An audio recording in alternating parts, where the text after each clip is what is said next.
makanya kan permasalahan tanah itu kan case by case gitu ya. Memang intinya tuh begini, pemerintah itu apalagi presiden sekarang itu kan kemarin waktu mau pilpres itu kan meluncurkan satu program katanya sertifikasi gratis yang namanya PTSL, ya kan?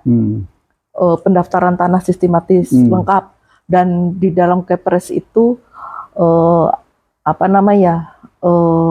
ditargetkan 2025 seluruh bidang tanah di Indonesia itu sudah bersertifikat semua. Nah, tetapi setelah Pilpres ya melempem lagi tuh, gitu loh. Iya. Nah, itu termasuk di mana kampung-kampung tua Batam itu kan dijanjikan. Ya, kalau memang milik masyarakat dikasih sertifikat, bagus kan. Loh, tapi kalau itu memang tugas pemerintah itu kan tugas pemerintah untuk memang kalau ingin memberikan kepastian hukum kepada masyarakat atas bidang tanah yang dimilikinya, memang itu ya pemerintah punya tugas itu memberikan surat sertifikat itu. Jadi jangan itu tidak diberikan dengan dalih tidak punya sertifikat, maka mereka menjadi lemah. Siapapun nanti boleh kalau memerlukan tanah itu gitu, lalu kemudian menjadi sewenang-wenang kan gitu. Ya, istilah sekarang saya hanya ingin mempertegas aja bahwa apa yang disampaikan pemerintah, karena saya hanya bicara masalah status tanahnya ya. Saya tidak bicara malah PS, masalah proyek strategis itu sudah banyak yang membahas. Dan di mana jadi pemerintah itu melanggar aturannya sendiri. Pemerintah. Nah, ini saya nggak tahu, ini pemerintah tiba-tiba melabelkan itu dengan PSN kan gitu, padahal ini adalah investasi untuk swasta. Jadi menurut saya juga ini prioritas yang seperti itu juga tidak boleh kemudian mengabaikan begitu saja hak-hak rakyat kan gitu, apalagi rakyat yang tadi, dan itu secara undang-undang diakui, di Undang-Undang Pokok Agraria pun itu diakui. Masyarakat adat ya, masyarakat hukum adat, mereka memiliki tanah adat, itu perintahnya undang-undang harus dikonversi menjadi hak milik. Tetapi kan kenyataannya, apalagi pemerintah memberikan yang nggak benar semua, seolah-olah mereka melegitimasi tindakan mereka, bahwa mereka tuh benar karena ini sudah ada kok yang punya HGU, jadi itu pengosongan. Di situ jadi kredit. Terus, ini BP Batam pemerintah tidak pernah mengakui loh, BP Batam itu belum punya HPL, ya kan? Belum ada statement dari pemerintah. Oh ternyata nggak ada HGU-nya, kan gitu. Oh ternyata nggak ada HPL, kan tidak ada. Ini kan temuan-temuan dari yang menginvestigasi. Ya kan? Kalau pejabatnya nggak terusik, nggak tahu. Gitu ya. Tapi kalau rakyat pasti terusik, ya kan? Kalau pejabat kita nggak pernah terusik. Iya tahu. Mereka happy aja. Betul, makanya sekarang saya harap dengan podcast ini menjadi jelas.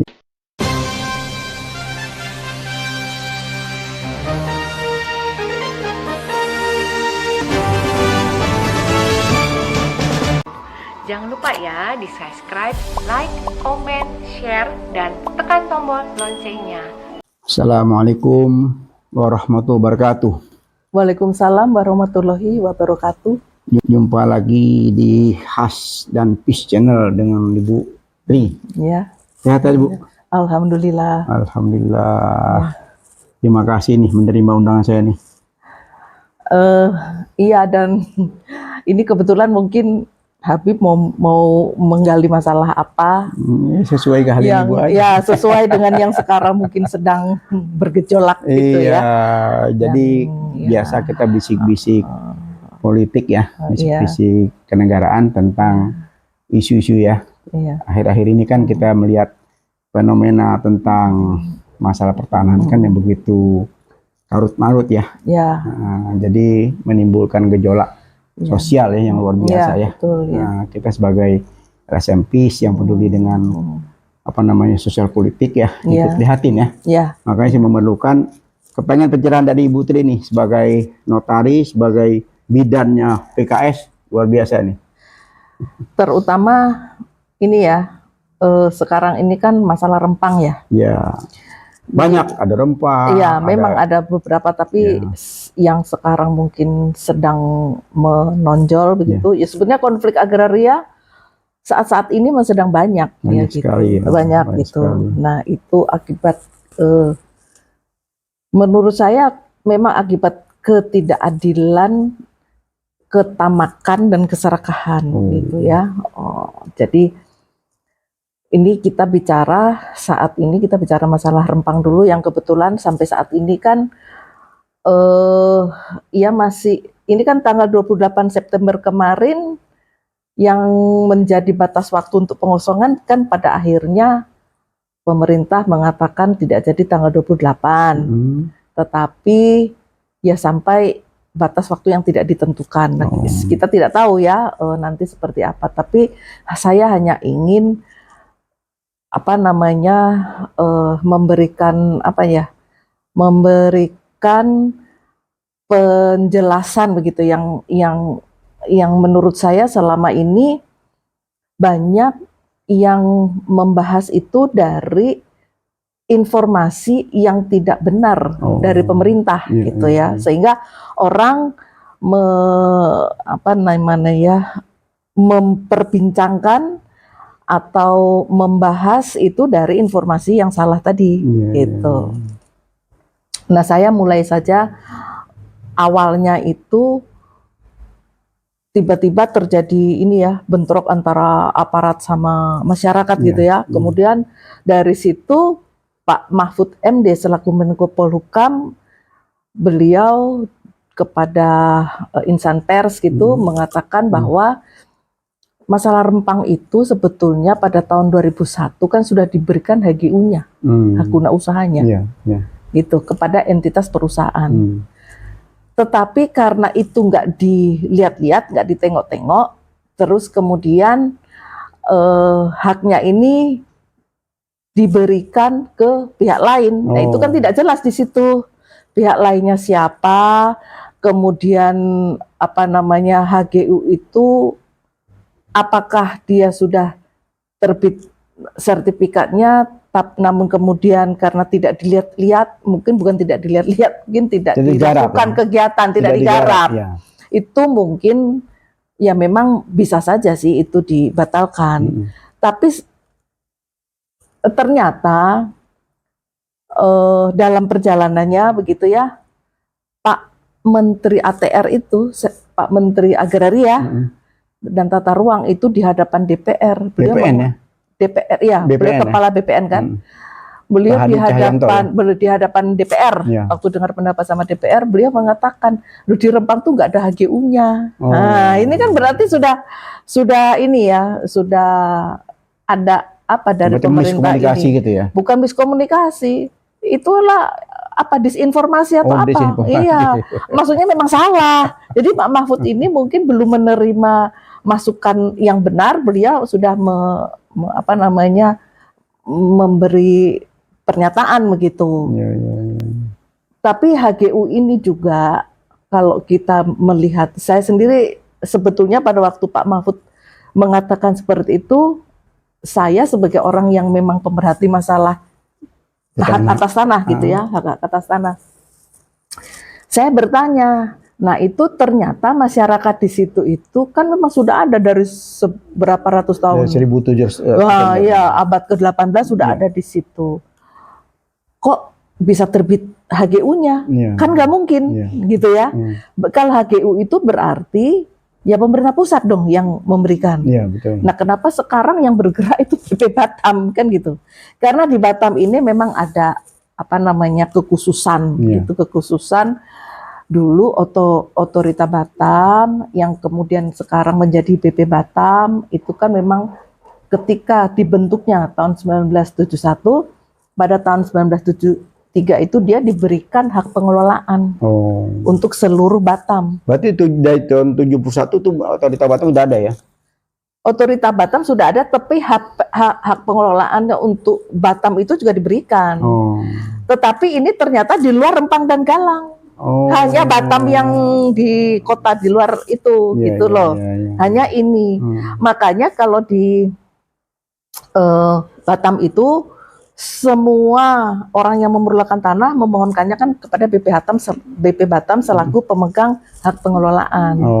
Karena hak pengelolaan itu sebetulnya bukan hak atas tanah, bukan kayak kita memiliki hak atas tanah gitu ya. Apakah hak milik, apakah hak guna bangunan ya, hak guna usaha atau apa. Jadi hak pengelolaan itu sebetulnya adalah dia hak menguasai negara, tanah negara dia hak menguasai negara, tapi yang sebagian kewenangannya dilimpahkan kepada yang pemegang hak pengelolaan.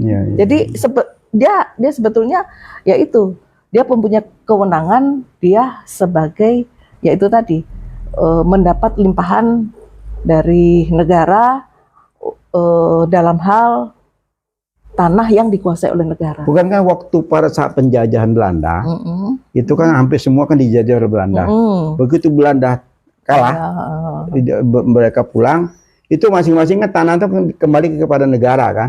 Iya, jadi begini, maksudnya negara itu tidak pernah memiliki tanah. Iya, artinya gini, sebelum penjajahan Belanda masuk, itu tanah kan punya kesultanan kan. Rata-rata kan seluruh provinsi kan ada kesultanannya kan. Artinya kan tanah milik rakyat kan, bukan milik negara kan.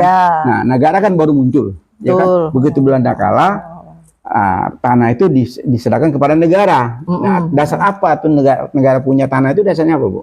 Lah ya, jadi gini.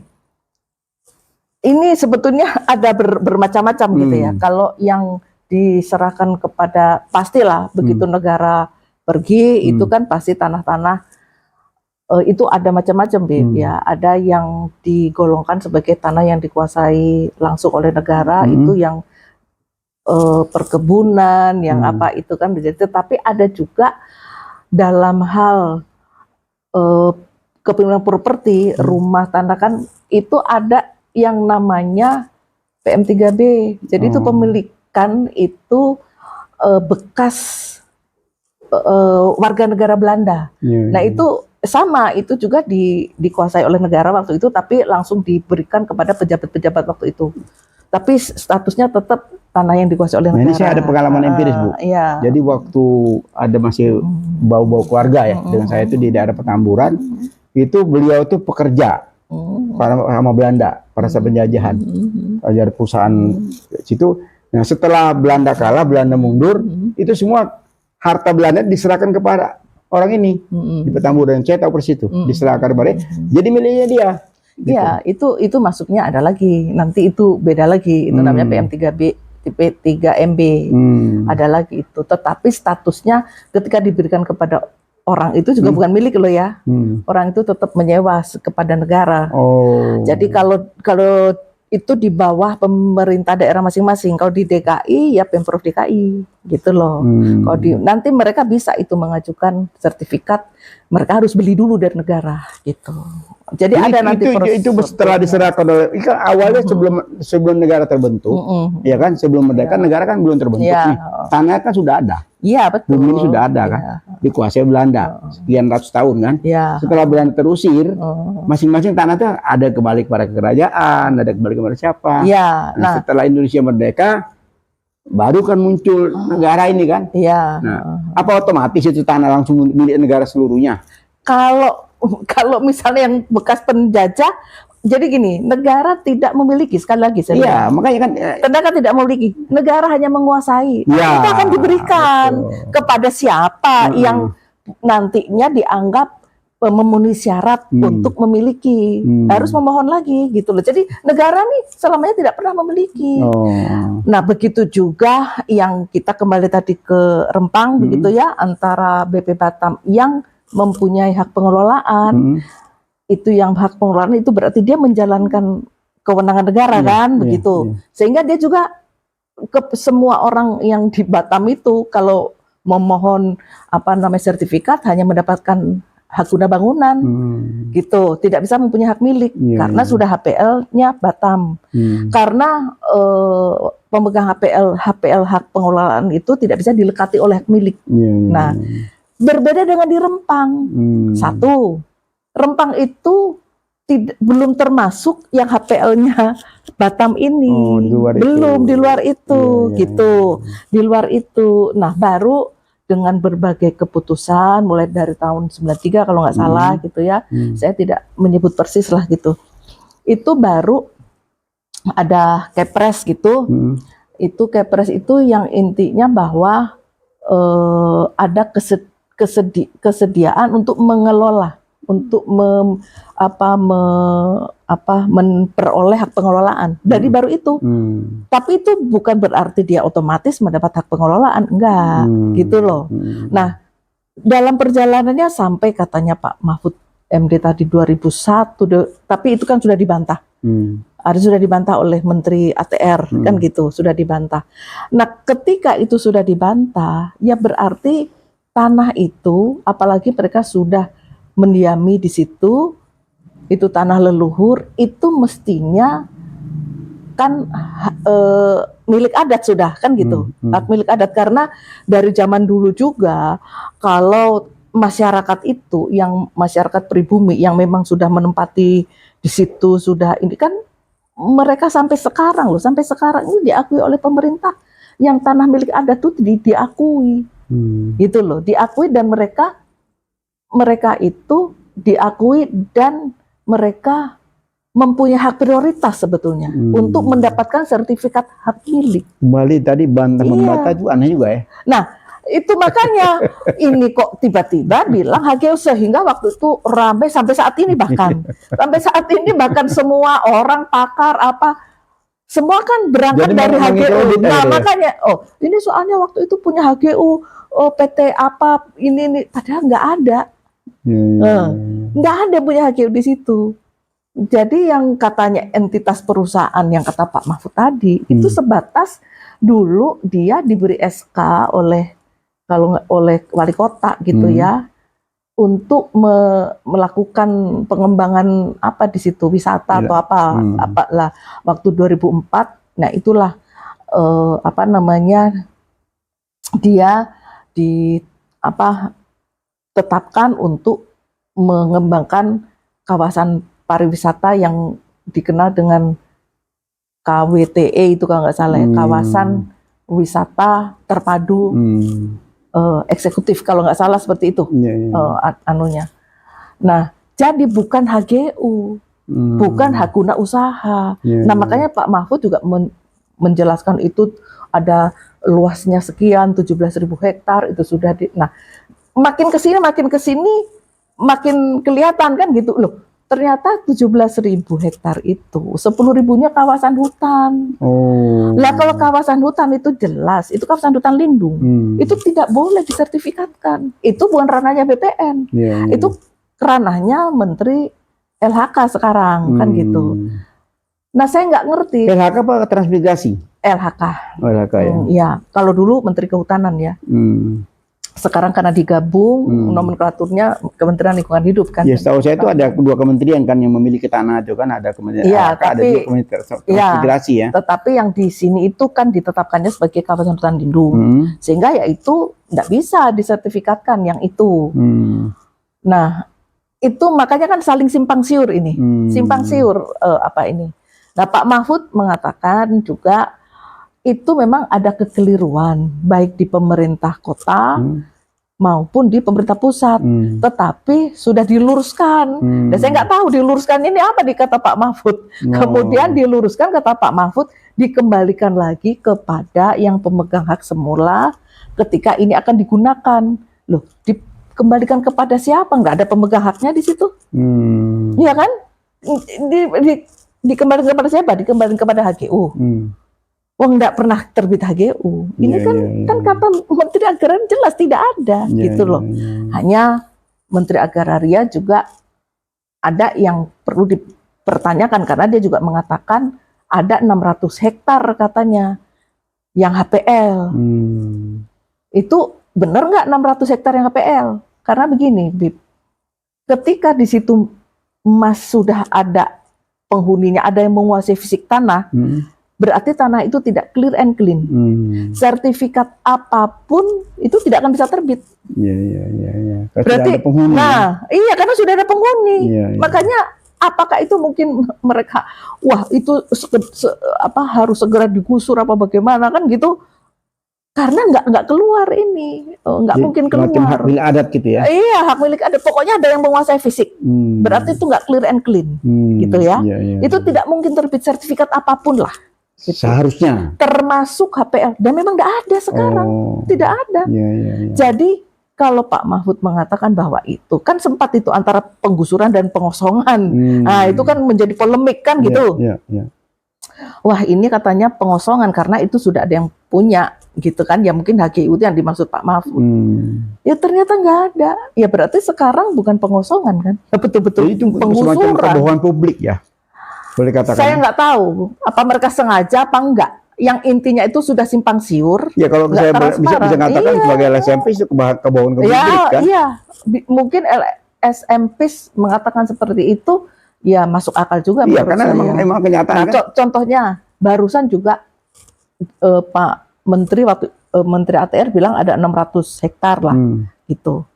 Katanya yang sudah punya HPL-nya BP Batam. Nah pertanyaannya 600 hektar itu yang di sebelah mana? Gitu. Ya kan? Di sebelah mana? Kenapa kalau sudah ada 600 hektar mestinya kan di luar yang penduduk. Iya kan? Di luar penduduk. Kenapa penduduknya mesti digusur? Gitu, iya kan? Mengapa penduduknya mesti digusur kan gitu? Belain pengusaha asing, belain investasi, rakyat dikorbankan. Nah itu, terus kebetulan ini ada press release dari Ombudsman sudah jelas BP Batam tidak punya HPL, hak pengelolaan, ya kan? Semakin clear sekarang. Berarti HGU tidak ada, HPL pun nggak ada. Lah jadi legitimasinya BP Batam melakukan semua itu apa? Dia belum punya HPL. Ya kan? Kalaupun sebagai jadi artinya mengatakan bahwa memang di situ ada mungkin masyarakat pendatang selain yang penduduk asli masyarakat. Tapi masyarakat pendatang pun itu ya tidak bisa juga tiba-tiba. Lah mereka menggarap di situ mungkin sudah 10 tahun, 20 tahun kan gitu. Tidak bisa juga mereka dianggap itu juga orang yang pantas untuk digusur begitu saja. Tidak, karena di mana ada orang dia menggarap tempat yang kemudian tidak diklaim oleh siapapun gitu ya, dia menggarap di situ 20 tahun walaupun dia tidak punya surat apapun, itu di dalam peraturan pendaftaran tanah dia bisa mengajukan sertifikat, nanti diberikan keterangan. Memang kadang-kadang Bu ya, jadi sepengetahuan saya, kita juga punya pengalaman waktu itu kan di Kota Palembang ya. Di Kota Palembang itu ada semacam rencana kerjasama antara pemerintah Kota Sumatera Selatan dengan wali kota Fujima, Jepang waktu itu kan. Dia mau bikin jembatan antara seberang hulu kan seberang hilir gitu. Di situ kota kota budaya sebetulnya kan, karena kebudayaan Islam masuk kan di situ. Kebetulan di wilayah kakek moyang saya di situ. Jadi pemerintah tuh memaksakan diri gitu. Sudahlah warga ikut aja nih karena sudah memang kita sudah kerjasama. Padahal itu jelas-jelas tempat-tempat bersejarah gitu. Sampai akhirnya LSMP turun tangan. Turun tangan, kita nggak bisa terima. Kita lobby juga tidak mempan, pimpinan DPR juga nggak dianggap. Mereka ngotot. Ya akhirnya kita ambil inisiatif karena sudah ngotot juga, ya udah mau nggak mau ya kita turun ke lapangan. Turun ke lapangan bahwa secara lobby nggak mempan karena gubernur bilang wah nggak usah udah terima aja baik-baik gitu. Udah pasang patok Bu. Itu untuk apa waktu itu? Untuk jembatan penyeberangan. Oh, jembatan. Dari seberang ini ke seberang hulu. Padahal tanah yang kosong banyak. Gitu. Saya bilang kita setuju untuk pembangunan, tapi jangan di sini.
Anda bukan orang sini ya, silakan aja. Boleh cek kalau saya memang bukan sini, tempat saya di sini.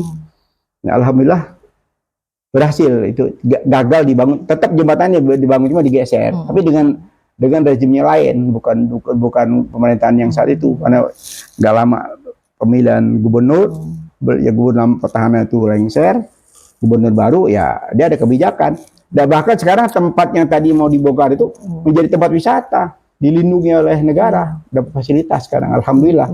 Gitu. Ya memang kita harapkan seperti itu ya. Ujung daripada Rempang ini pun seperti itu. Jadi memang apa namanya, kalau tadi itu kan bekas tanah ini, bekas tanah itu memang tidak punya sertifikat dah. Justru itu tugas pemerintah. Kalau ini bukan tanah kosong, rumah semua. Loh lah ya, justru itu maksudnya. Jadi artinya gini, kalau memang itu sudah dihuni oleh masyarakat, kan kita melihat itu dihuni ratusan tahun. Masyarakat itu hidup sendiri, wira swasta dengan segala macam usaha, tidak menganggur pemerintah. Tiba-tiba harus dihabisi, itu yang saya nggak terima gitu. Nah iya, maksudnya makanya kan permasalahan tanah itu kan case by case gitu ya. Memang intinya tuh begini, pemerintah itu apalagi presiden sekarang itu kan kemarin waktu mau pilpres itu kan meluncurkan satu program katanya sertifikasi gratis yang namanya PTSL. Ya kan, pendaftaran tanah sistematis lengkap, dan di dalam Kepres itu ditargetkan 2025 seluruh bidang tanah di Indonesia itu sudah bersertifikat semua. Itu pun waktu itu kan anggaran APBN tuh yang untuk mensertifikatin itu semua. Nah tetapi setelah Pilpres ya melempam lagi tuh, gitu loh. Iya, lu kan bagi-bagi, waduh, anu kan bagi-bagi itu, iya betul. Diekspos begitu besar. Iya, nah itu termasuk di mana kampung-kampung tua Batam itu kan dijanjikan. Ya, kalau memang milik masyarakat dikasih sertifikat, bagus kan. Loh, tapi kalau itu memang tugas pemerintah itu kan tugas pemerintah untuk memang kalau ingin memberikan kepastian hukum kepada masyarakat atas bidang tanah yang dimilikinya, memang itu ya pemerintah punya tugas itu memberikan surat sertifikat itu. Jadi jangan itu tidak diberikan dengan dalih tidak punya sertifikat, maka mereka menjadi lemah. Siapapun nanti boleh kalau memerlukan tanah itu gitu, lalu kemudian menjadi sewenang-wenang kan gitu.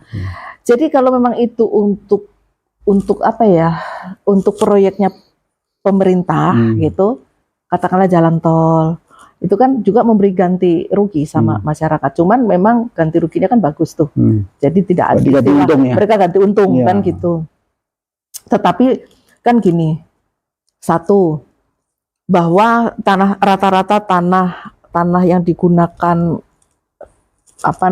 jalan tol itu kan merupakan milik masyarakat, tapi itu sekedar properti aja.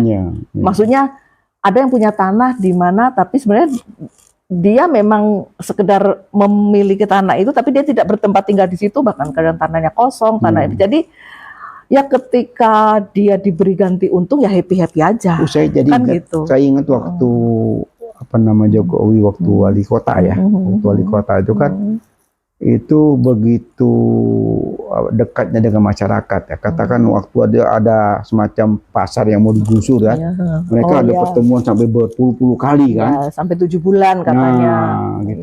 Tapi kalau sekarang beda ya? Ya itu kita tidak tahu. Ya, istilah sekarang saya hanya ingin mempertegas aja bahwa apa yang disampaikan pemerintah, karena saya hanya bicara masalah status tanahnya ya. Saya tidak bicara malah PS, masalah proyek strategis itu sudah banyak yang membahas. Dan di mana jadi pemerintah itu melanggar aturannya sendiri. Pemerintah melanggar aturan negara. Sama dengan masalah tanah itu juga seperti itu, dan juga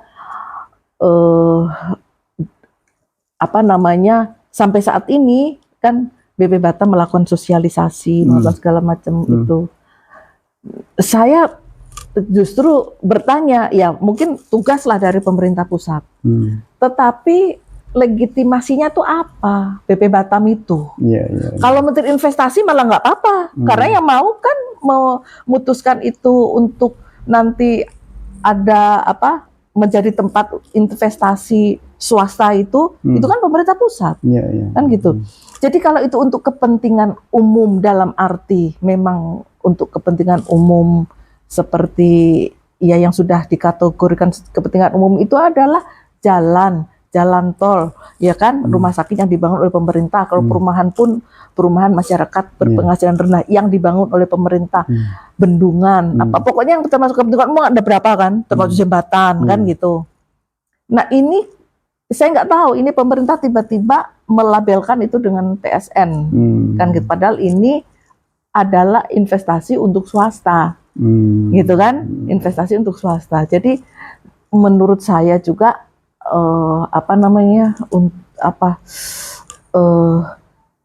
ini prioritas yang seperti itu sebetulnya karena memang untuk swasta ya, kan bukan untuk kepentingan negara kan gitu. Swasta yang mau invest di situ kan gitu. Itu juga tidak boleh kemudian mengabaikan begitu saja hak-hak rakyat kan gitu, apalagi rakyat yang tadi, dan itu secara undang-undang diakui, di Undang-Undang Pokok Agraria pun itu diakui.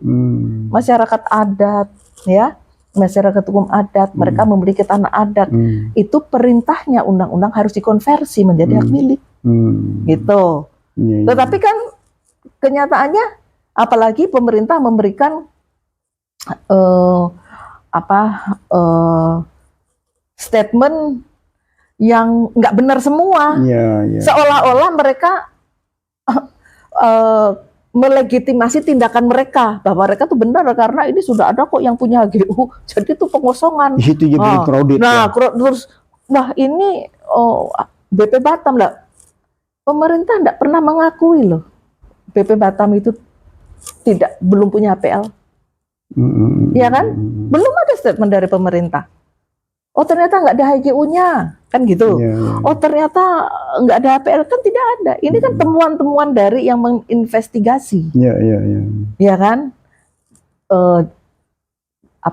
Di samping itu pernyataan dari Pak Menteri Agraria tadi, itu hanya yang dia bilang 600 hektar HPL itu ternyata kata Ombudsman nggak ada HPL di situ, kan gitu.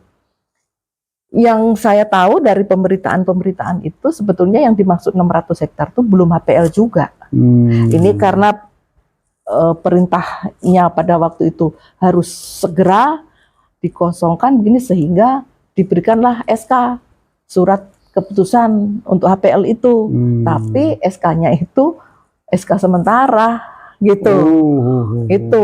Itu tidak diungkap oleh Menteri ATR, Kepala BPN, ini tidak diungkap juga kan, kalau itu sebenarnya SK sementara. Ada yang mengatakan itu SK bersyarat. Kok bermain-main sih dengan masalah hal yang sebesar itu? Lah itu, ya makanya saya tuh hanya ingin memperjelas saja sebetulnya untuk terbitnya sertifikat walaupun HPL BP Batam itu kan tidak bisa kalau masih ada masyarakat di situ. Makanya pemerintah tuh itu harus kosong. Itu karena sebetulnya BP Batam itu legitimasinya apa? Sampai sekarang itu dia belum punya HPL. Cerobohan yang luar biasa. Iya kan? Dia belum punya HPL, terus ngapain? Saran dari Bu Tri sebagai pakar pertanahan ini apa kira-kira, Bu? Nah kalau menurut saya, apapun yang terjadi, masyarakat itu harus diberikan haknya. Berikan mereka sertifikat, ya kan? Berikan mereka sertifikat. Nah, ketika mereka mempunyai sertifikat, mereka mempunyai kepastian hukum bahwa mereka adalah pemilik di situ. Nah, ketika mereka juga sudah pemilik di situ, kenapa saya bilang berikan? Itu kewajiban pemerintah loh. Wajib pemerintah itu memberikan sesuai dengan saya bilang UU PA tadi. Oke, biaya nggak tuh, Bu?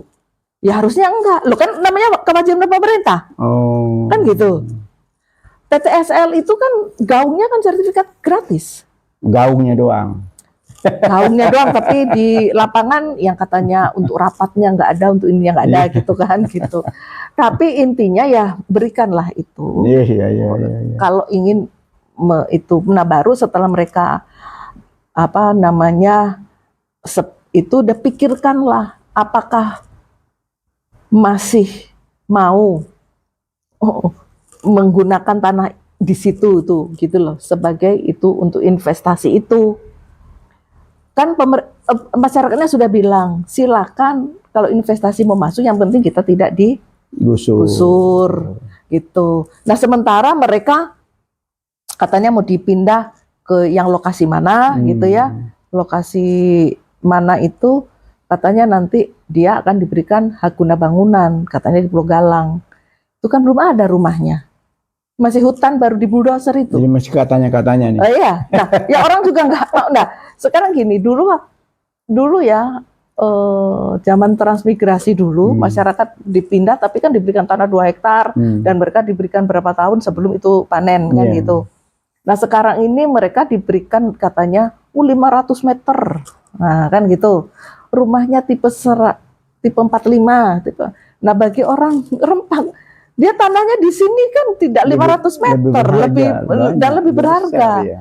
Dan jaminan hidup ke depannya mereka dengan mata pencahariannya di situ kan nggak jelas juga pemerintah kalau mereka dipindah, iya kan? Di samping itu namanya tanah itu di Indonesia ini ada yang sekedar properti, tapi dia mempunyai nilai, semua nilai itu ada di situ, ya kan? Nilai sosial jelas ada di situ, karena dari tanahlah orang-orang itu ketika ada di satu kampung, ada di satu mana kan masih bergotong royong, guyup. Jadi nilai tanah itu tidak sembarangan di sini. Kalau nilai properti ya memang ada harganya juga. Ada nilai ekonomi yang jelas, ada nilai sosial budaya tadi, dan ada mahis religiusnya. Itu di Indonesia kenapa? Karena banyak tanah. Mereka menganggap tanah leluhur itu. Iya kan, mereka menganggap tanah leluhur, jadi makanya kenapa ada hak ulayat kan gitu. Jadi sudah diberikan masing-masing lah, masing-masing yang seperti ini adalah hak ulayat yang mempunyai masyarakat adat secara kebersamaan. Yang ini tanah hak milik adat, yang ini adalah hak bekas milik hak barat dulu yang namanya Aigendom kan gitu. Kalau itu memang dikuasai langsung oleh negara, tapi bagi yang masih menguasai fisik di situ, mereka juga punya hak prioritas untuk mengajukan sertifikat, walaupun itu tanah statusnya, maksudnya tanah negara itu bukan tanah milik negara yang saya bilang. Negara tidak pernah memiliki tanah. Negara itu hanya menguasai langsung. Yang punya rakyat ya. Yang punya rakyat. Kalau rakyat mau memohon sepanjang sesuai dengan persyaratan, ya itu kan harus diberikan. Bagian dari negara itu kan rakyat. Lah iya. Kalau enggak, jadi tidak pernah ada undang-undang yang mengatakan negara memiliki tanah, gitu loh. Itu. Jadi banyak salah kaprah deh. Iya, jadi ya kembali lagi kepada Rempang tadi, ini jadi orang itu berdebat, berdiskusi, tapi kita bersyukur juga dengan ditundanya ini kan tidak berkepanjangan ya. Ya, tidak berkepanjangan, tetapi itu status harus pemerintah harus mengakui jelas. Segera mungkin dijelaskan ya. Iya, dijelaskan, jangan yang kayak kemarin simpang siur itu. Gitu loh. Ngambang ya. Simpang siur itu. Dan kok dibilang HGU, saya juga bingung. Hak guna usaha kan? Katanya itu hak guna usaha. Lah kalau HGU itu kan hanya khusus untuk perkebunan dan perikanan, peternakan kan gitu, pertanian, perkebunan, perikanan. Untuk rakyat ya. Iya, artinya untuk diusahakan sebagai kebun. Ya sebenarnya kelapa sawit yang punyanya apa perusahaan-perusahaan besar juga di Sumatera, Kalimantan, itu hak guna usaha. Tapi kan memang kebun kelapa sawit, ada kebun karet, ada kebun kopi, itulah hak guna usaha. Nah di Rempang ini kok bisa Pak Mahfud mengatakan hak guna usaha, sedangkan surat penunjukannya itu untuk membangun kawasan wisata. Kawasan wisata itu harusnya kalau dia nanti ada bangunannya ya diberikan hak guna bangunan, selainnya yang untuk taman, untuk apa ya mungkin diberikan hak pakai. Jadi bukan hak guna usaha. Itu sudah salah semuanya itu. Tapi itu yang akhirnya menjadikan orang beradu argumen, padahal dengan ini yang salah. Apalagi kata Pak Menteri Agrarian enggak ada. Ya kan? Jadi dasar Pak Mahfud ini bukan penggusuran, itu ya salah. Salah semua ya. Ya salah. Ya enggak ada siapa pemiliknya di situ. Jadi kabinet ini semakin mau selesai semakin kacau. Nah, itu saya bilang. Jadi ya ini ditunda sampai kapan katanya. Apakah itu memang dibatalkan sebetulnya, tetapi kan pemerintah apa mungkin malu mau menyatakan batal gitu bagaimana, sehingga itu ditunda sampai batas waktu yang tidak ditentukan sambil mereka terus-menerus katanya melakukan sosialisasi.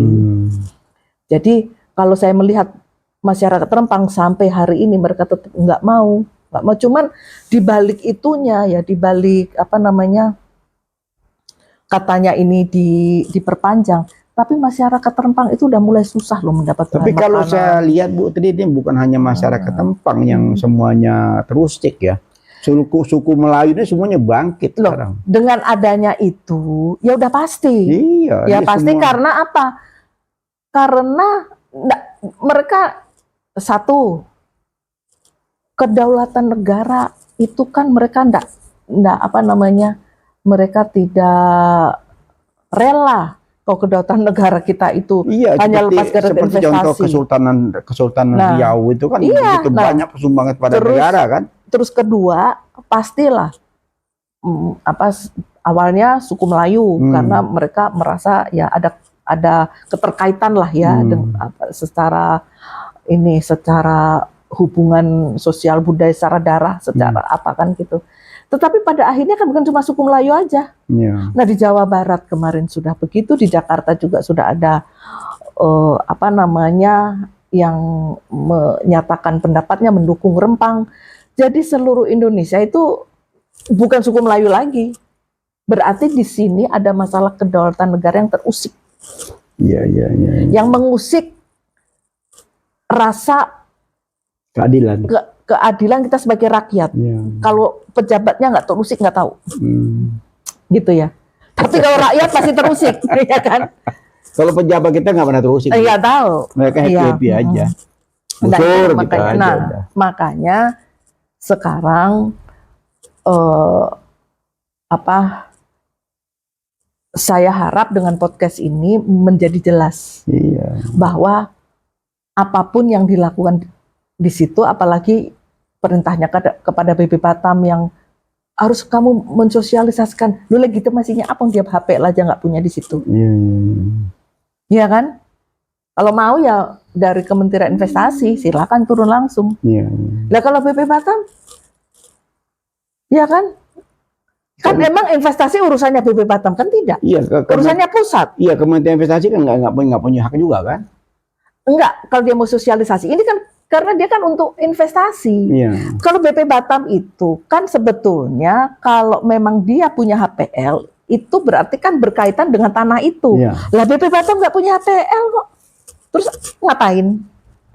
Hak pengguna, hak pengelolaan lahan ya. Iya, kan tidak punya. Iya kan? Kok bisa-bisanya nggak punya hak kok dia? Lah iya, itu yang kita nggak tahu kan, itu kan ternyata baru mau diajukan. Iya kan? Perusahaan siapapun juga tidak ada yang punya HGU. Masya Allah. Iya kan?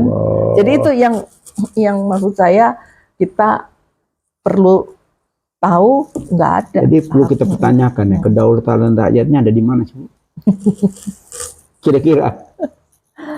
Ya itulah artinya masyarakat itu kenapa sedemikian, mereka tidak hanya melihat semata-mata Rempangnya itu ya, semata-mata masyarakat itunya, enggak, tetapi mereka melihat ini kedaulatan negara yang sudah terusik itu tadi. Yang aneh satu Bu, yang aneh benar-benar aneh, kok DPR-nya bungkam, hanya satu fraksi saja yang ramai, lainnya semua diam. Ya itu ya, makanya saya juga tidak tahu itu ya karena sebetulnya kalau diurut-urut DPR juga kan punya andil salahnya. Dan ini kan kenapa bisa seperti itu? Kan dari Undang-Undang Cipta Kerja yang membuka peluang untuk terjadinya seperti ini, gitu loh. Omnibus Law segala macam. Iya, yang membuka peluang terjadinya seperti ini. Kesalahan fatal itu ya. Dari konstitusi yang amburadul. Lah iya, ya memang sudah. Jadi semoga kedepannya kita nanti juga kita tidak hanya fokus kepada pilpres, pada presiden ya, tetapi kepada wakil rakyat juga yang betul-betul disoroti, mempunyai hati nurani lah gitu. Jadi kita hanya berharap pemilu ini jurdil. Satu jurdil, kedua caleg-calegnya juga mesti dipelototi. Dari mana nih? Iya, ya caleg dipelototin juga kalau pemilunya nggak jurdil ya tetap aja yang keluar yang gitu, iya kan? Intinya tuh harus jurdil. Nah itu yang kita melototin itu di samping mungkin baca.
Ya memang siap menang siap kalah, tapi lakukanlah itu dengan yang saya bilang tadi, jujur, gitu. Adil, bebas terbuka ya. Iya, gitu. Nah sekarang aja yang saya katakan, dan itu sebetulnya bukan masalah Rempang aja ya, kebetulan sekarang rame itu kan masalah Rempang. Terus masih ada lagi konflik agraria yang lain, tapi saya berharap pemerintah ini untuk masalah Rempang dulu lah, berikanlah informasi tentang status tanah itu secara benar dan transparan. Gitu. Jangan diputuskan dulu. Jangan, secara benar dan transparan. Gitu. Jadi mereka mau ngapain kalau sudah benar dan transparan itu, gitu. Jadi jangan sosialisasinya terus berjalan. Nah ini kan jadi mereka diberi, ya kalau diberi HGB itu karena memang kalau itu sudah HPL-nya BP Batam kan pasti mereka dapatnya HGB, nggak bisa hak milik gitu. Tapi itu satu, bukan sekedar masalah itu, jaminan hidupnya, mata pencaharian juga nggak jelas. Di samping itu ya itu tadi yang dijanjikan tuh belum ada wujudnya. Ada jaminan nggak? Setahun yang akan datang ini kan pasti sudah berganti pemerintahan. Siapapun yang jadi kita, tapi intinya pasti berganti kan. Jadi nggak tuh rumah. Nah itu pertanyaan yang susah jawab. Kan? Jadi nggak tuh rumah yang dijanjikan. Itu kan? Ya Pak, ya makanya jadi paling baiknya sebetulnya sudah di akhir-akhir masa jabatannya jangan bikin kebijakan-kebijakan yang apa namanya yang menyentuh yang kontroversial. Yang kontroversial. Jangan membuat kebijakan yang justru kontroversial, gitu loh. Bikinlah rakyat ini dalam menyongsong nanti di menggunakan hak politiknya ini itu banyak ini Bu, kalau kita lihat ini penguasa-penguasa ini kayak seakan-akan mereka yang punya negeri ini itu. Rasanya mereka tuh wah udah dah pokoknya rakyat ikut aja dah. Gitu. Ini buat kepentingan negara, bangsa dan negara. Bahasanya kan gitu kan. Rakyat ikut aja dah, nggak usah pakai membantah atau apa gitu loh. Nah itu yang bedanya begitu ya, ketika itu pun kalaupun mungkin di proyek yang lainnya itu ada tanah milik adat dan sebagainya, kan itu tidak sebentar untuk memindahkan mereka kan.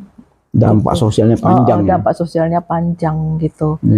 Tetapi rata-rata kalau seperti yang jalan tol atau jalan biasa begitu kan, karena itu betul-betul untuk kepentingan umum, artinya memang untuk kepentingan semua masyarakat. Jadi kalau mereka nggak terima, maka uang itu dikonsinyasikan di pengadilan. Silahkan kapan-kapan kalian ambil di pengadilan kan gitu. Tetapi beda cerita kalau ini bukan untuk kepentingan masyarakat banyak, untuk kepentingan orang yang berinvestasi itu kan. Orang ya. Bisnis itu kan. Ya, kepentingan gitu. Bisnis. Ya, apalagi orang yang mau diterjang itu adalah tanah leluhur itu tadi. Kan itu yang seharusnya itu dihormati. Itu kan lebih cakep kalau investasi di situ dibikin wisata. Nah, itu yang kampung seperti itu justru diperbaiki. Dan Brunei itu kan kampung air itu kan dibiarkan begitu, malah sama pemerintah dijadikan tempat wisata, rumahnya ya tetap rumah-rumah di atas laut itu, iya kan? Iya kan? Nah Rempang itu kan mirip seperti itu. Baru betul-betul buat rakyat. Iya betul-betul buat rakyat. Iya. Kalaupun ada swasta mau invest di situ, ya buat yang seperti itu. Ini hanya sekedar kepentingan segelintir orang, mengorbankan rakyat banyak ya. Ya akibatnya rasain sendiri dah.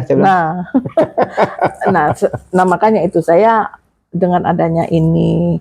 Tapi di satu sisi yang saya bilang tadi, katanya maksudnya itu ditunda sampai waktu yang tidak ditentukan, tetapi tekanan kepada masyarakat Rempang ini berjalan loh. Mereka sudah mulai sulit mendapatkan bahan makanan. Oh ya? Ya. Masya Allah. Ya kan? Itu dikarenakan mereka tuh dalam posisi ketakutan terus. Sehingga mungkin yang jualan di situ tidak berani menyediakan stok barang banyak, sehingga mereka sudah mulai kesulitan itu. Kapan itu ada berita saya baca di Tempo yang mengatakan bahwa sempat dihentikan yang pelayanan kesehatan dan pendidikan. Masya Allah. Iya. Jadi di satu sisi katanya ditunda, tapi mereka mendapat tekanan-tekanan. Kok teganya rezim ini ya? Iya, mendapat tekanan-tekanan seperti itu, gitu loh. Masya Allah. Iya lah, dibuat supaya lama-lama mereka nggak betah kan di situ. Tapi saya yakin Bu Tri, rakyat tidak diam. Semakin ditekan, rakyat itu semakin bangkit. Ya, itu jangan coba-cobalah menurut saya. Karena gimana pun juga masyarakat itu harus dilindungi ya, bukan ditekan nih. Dengan segala macam tekanan-tekanan itu kan, ini kan saat ini kan publik ini kan semua tahu kan, bukan sekedar di Indonesia ya, dunia juga memperhatikan kan. Kan berita Rempang ini sudah diberitakan di dunia juga. Iya, otomatis HAM internasional juga akan bicara kan.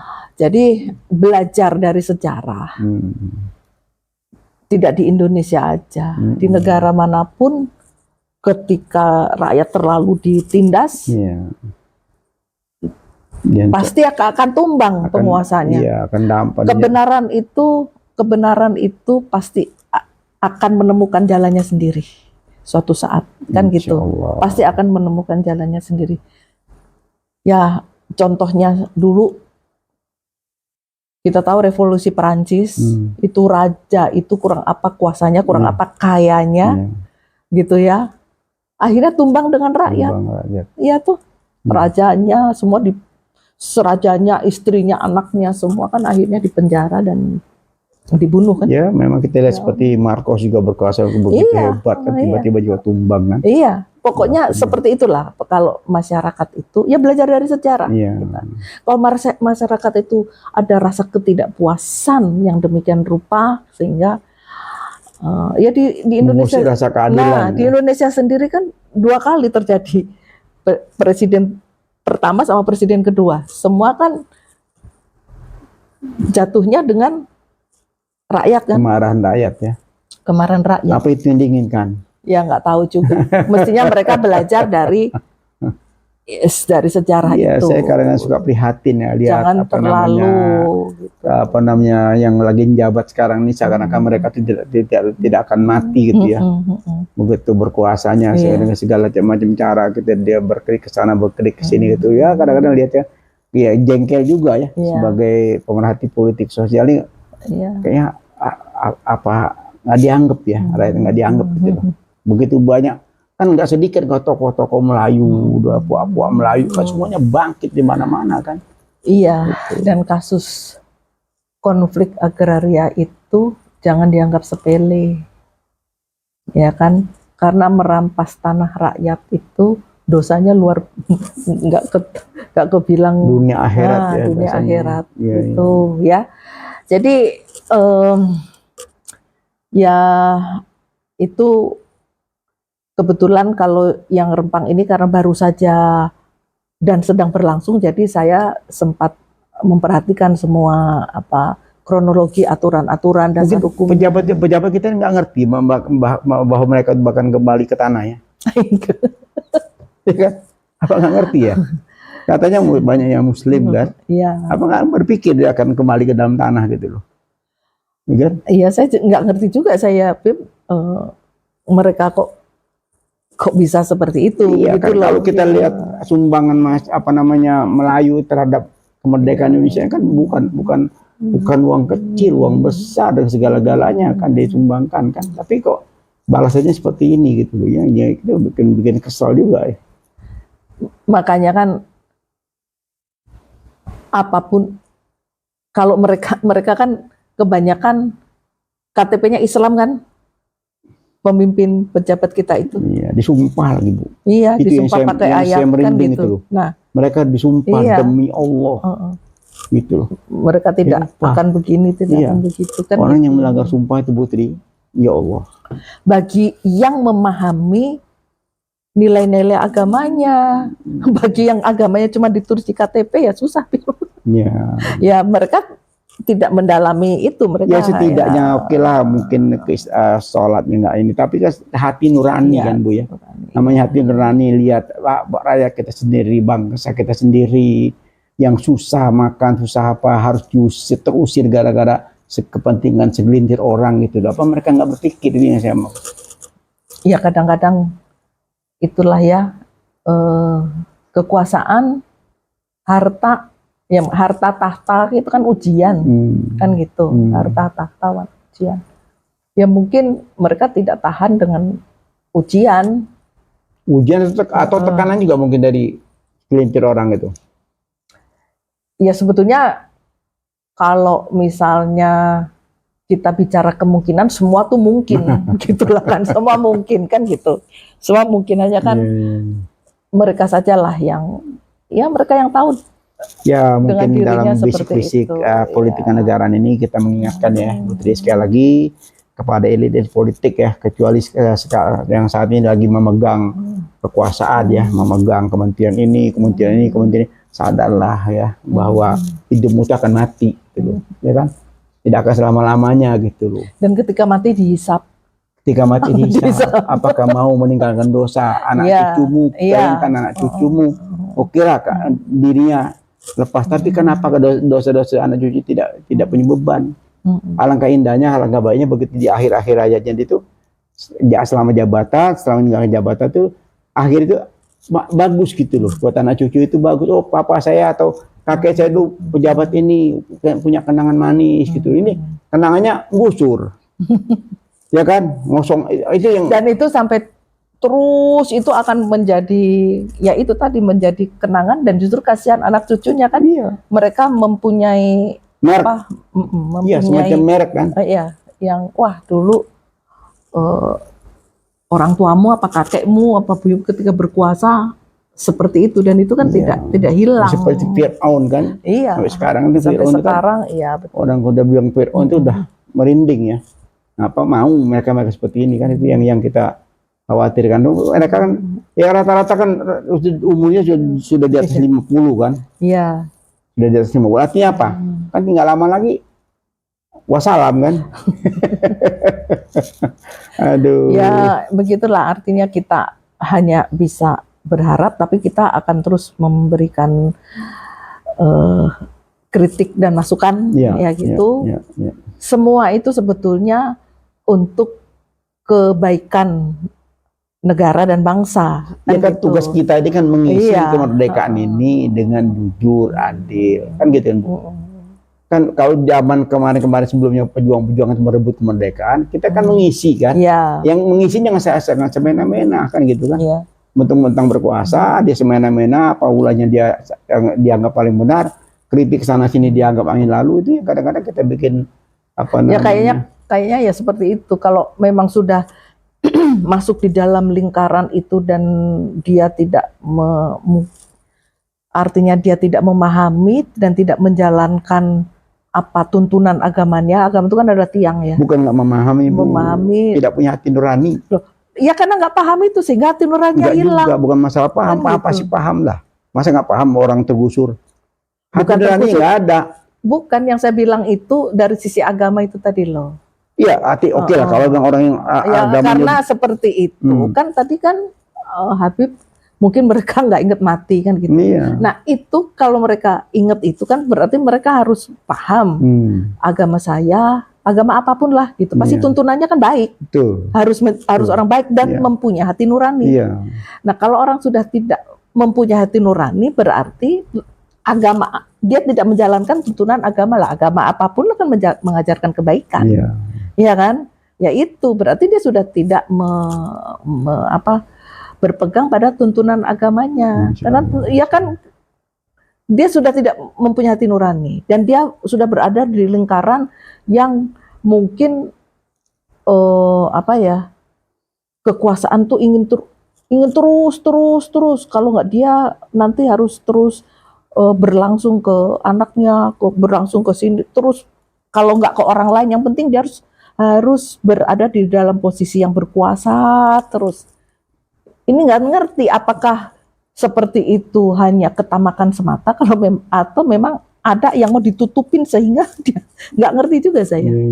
Sehingga dia sudah terlilit dengan seperti itu. Mau keluar dari sini itu dia merasa dia mungkin merasa orang-orang yang sekarang sedang berkuasa dan melakukan hal seperti itu kan. Selebihnya setan ya, maksudnya lingkaran setan kan mau keluar kemana ya? Ya selebihnya masalahnya budaya menjilat ke atas dan menginjak ke bawah itu kan itu kan seolah-olah ini seperti menjadi budaya di birokrasi. Masya Allah. Iya kan? Sehingga itu kalau kita memahami itu ketika kita bisa lepas dari seperti itu kan gimana? Jadi karena dia menjilat itu tadi disuruh apa aja yang enggak yang sudah nggak sesuai aturan yang dijalankan juga gitu. Ya kan? Ya gimana ya?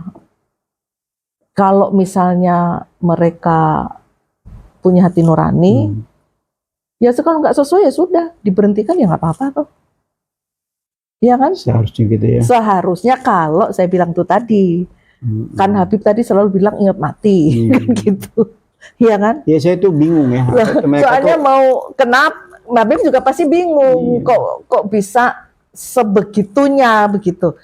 Begini loh, yang kita lihat di Rempang ini nggak di Rempang aja sih sebetulnya ya. Yang kita lihat di Rempang ini ada beberapa juga yang seperti itu. Cuman ini yang jelas-jelas sekarang sedang menjadi berita.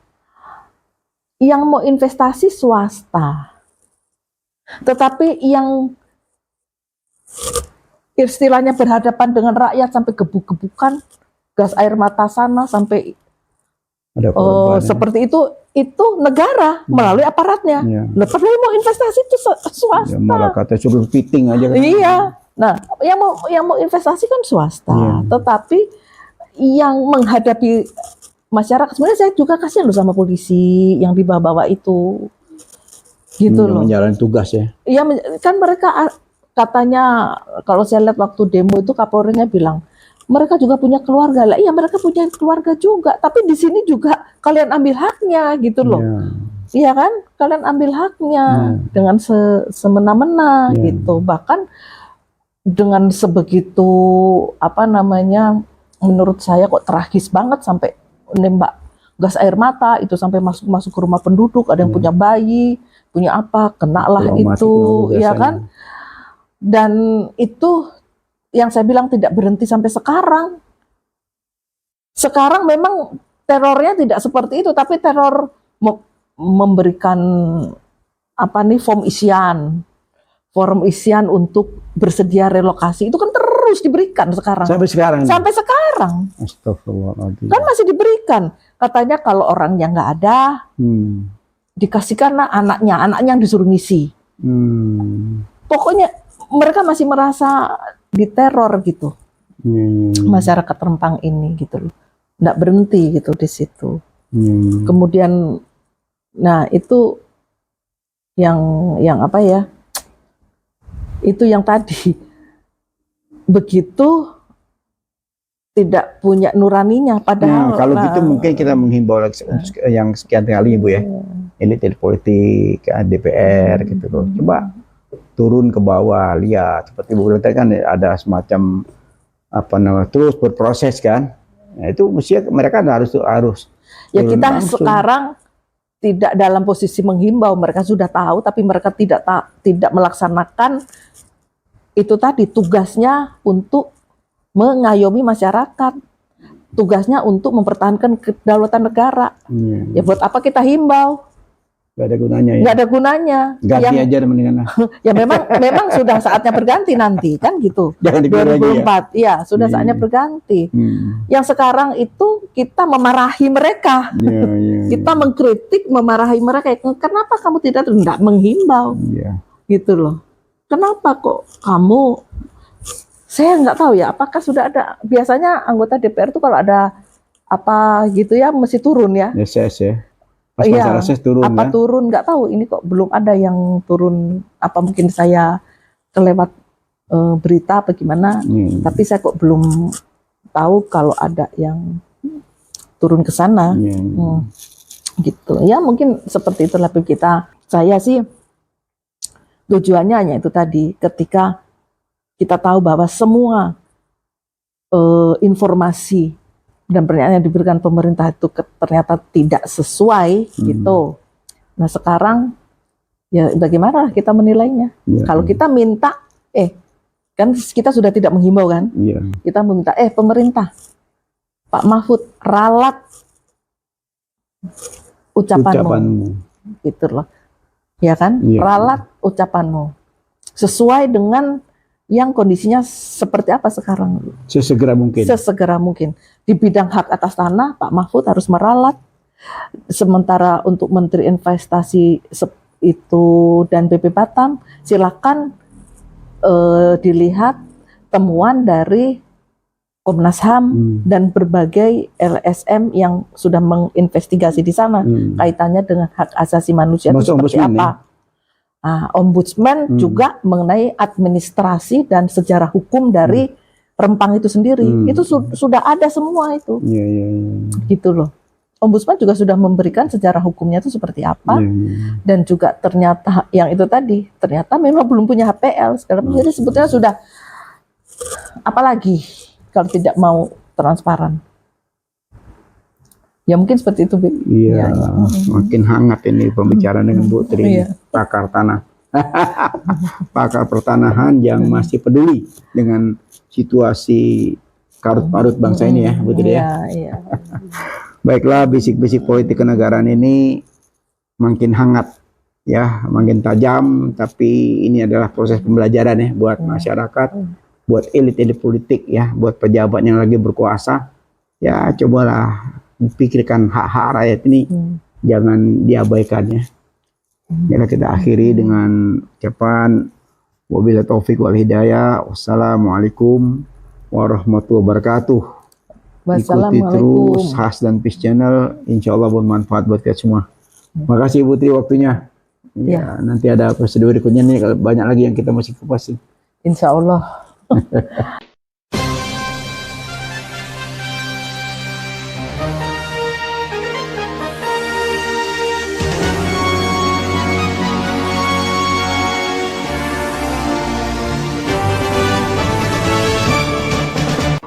Jangan lupa ya di subscribe, like, comment, share, dan tekan tombol loncengnya.